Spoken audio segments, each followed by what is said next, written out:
वहिनी ताट वाढा ना, मला लय वेळची भूक लागली. मी आता हात पाय धुवून येतो. हा भैया लगेच वाटते. ओ ऐकताय का, तुमचा फोन यायला लागलाय. काय? हा, आलो आलो. अहो बघा ना, सारखा सारखा फोन यायलाय कोणाचा तरी. थांब, आलो आलो 2 मिनिटात.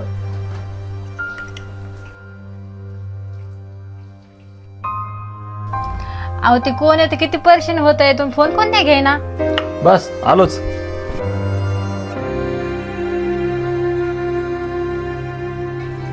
अरे निकिताचा फोन. तुला किती वेळ सांगितलंय फोन नको लावू म्हणून? मी घरातल्या माणसासोबत राहतोय. सॉरी, मला तुम्हाला भेटायचंय. ठीक आहे, येतो.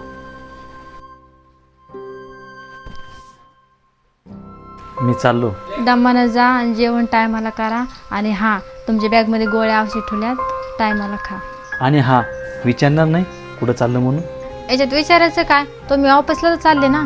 नाही कल्पना, जे मला आत्ता फोन आले होते ना, ते माझ्या मैत्रिणीचा होता. मी तिथंच चाललो होतो. काही अडचण नाही. तुला राग नाही आला? राग तर मला आला असता, पण जेव्हा मला तुम्ही सांगितलं नसतं ना तेव्हा. तुम्ही तुम्हाला सांगितलं, पण याचा अर्थ असा होतो की तुम्हाला माझी काळजी आहे. तुम्ही कधी येणार? मी किती वेळची वाट बघते. जेव्हा मी येत होतो तेव्हा तुला माझी काळजी नव्हती. आणि हा, याच्यानंतर कॉल आणि मेसेज कधीच नाही करायचे. सॉरी कल्पना, माझ्याकडून खूप मोठी गलती झाली, मला माफ कर.